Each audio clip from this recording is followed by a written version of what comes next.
as we said at the top of the show, and in case you didn't know, it is the 4th of July. Yes. So I thought it'd be fun to look a little bit at a piece of actual board game history that is not related to America, but is related to or Hanabi, but is related to politics, justice. Vote. It's not. You don't have to. There's a Geek and Sundry article about this. There's this online. One of those like tabletop game simulators you can find online. I forget what it's called, but we'll put a link to it below. Has a version of an old game that you can now play called Suffragetto from 1908 or 1909. Ooh, so this wasn't something that was, wasn't actually in toy stores. Like kids didn't play this game. I think there was only one copy. It was more of a historical like art kind of thing. Mm-hmm. But it was based on in London. When there were actually these riots of women against the police force trying to get the right to vote, essentially.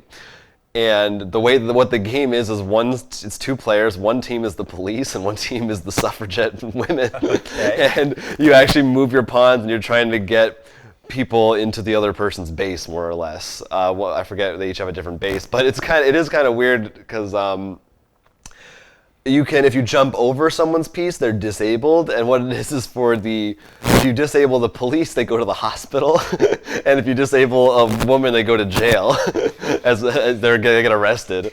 So I just found it very weird and interesting how you don't see that anymore. Like there's no one, like if we have a game today about a historical event, it's from like 100 years ago. No one, even as an art piece, I never see. Well, we have those Donald Trump games, the Kickstarter. I was literally about to be like, that's the closest thing. Like, there's so many political. But that's political in the sense of like about elections. This is like violent events. You know what I mean? Like there's not a game about like riots, like Occupy Wall Street or stuff like that. You know what I mean? It's different. The thing is, there are Kickstarters for those too. I've seen Kickstarter about. Yeah, that's true. Kickstarter is kind of where I think one of the big differences also is comparing the time. But there's usually go on. Looking at you said around 1900. Yeah. Versus now, there's a lot more influence for capitalism. So you actually want to make and sell your game. Oh right. And usually, though South Park sort of made a joke, but it's almost true. There's like the 22-year gap before you can really make fun of or do something for monetary. Right, and this was like right around the time, so it's but they weren't. But I mean, like it. now because like I know we've seen art piece games. Like I remember there's one that's like try to fit as many people you can on a cart, but it turns out it's for you're Nazis. Stuff. And there is the Freedom Underground Railroad game. Yeah. And that exists. Then, of course, a lot of people, which bring it up, and maybe this is because also the share, internet always you have to analyze how such sharing information so fast plays into this. But could it be like, because I know we've brought this up in our old topic of the weeks, the taboo of subjects. Like, is it insulting for you to touch subject? And then you have to take another look at the fact that whether we like it or not, our industry is predominantly, white male.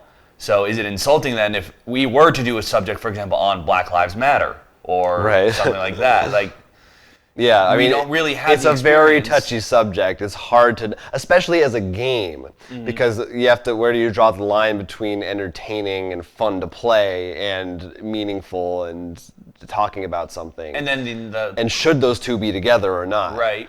And then also whether it's represented right and whether you can really make it feel like that, and especially if someone has to play as, in essence, the bad guy. Right, that too. Like nobody wants. I'll be the cops to disable the women. Like you kind of feel bad. Although I love playing as Jack the Ripper in Whitechapel. Well, that's the thing. I think after a year gap, like that's why even though Nazis are in essence the perfect villain of all time, everyone hates them. There's still, you need that time gap, and that's why it's okay. But like, there's still I don't think there's been a game where like, all right, I play as the Nazi like guard post. You play as the Jews. And you like, right? No. Like the games when you do play as a Nazi still are like the one that's like you have guns, I have guns. Right. It's on the battlefield. It's not, or they don't say Nazi. It's just like German forces. You know. Yeah. It's a tricky subject, but it is very interesting, and I do think there is a place for these things to be explored. I do think we'll slowly move into it because, just like you said, indie games like Papers, Please for a video game. You know, I do think does an amazing job questioning this. The game that we did recently, that's a Kickstarter, the Kim Jong Un game. Right. What was that game called? We did a video Great review Leader. of it. Yeah, Dear Leader. Dear Leader. That very similar kind of thing. Like we're slowly moving towards there. It's just very hard and difficult with it. And then, of course, we're also speaking, because we're American, I mean, that makes different things if you're in another country. Like, do we even know these kinds of things? Are we going to get the Brexit game? Oh, God, I hope so. Yeah, I hope so, too. I'm sure there's 4 of them already in Kickstarter that we missed. I'm actually shocked I haven't seen any yet.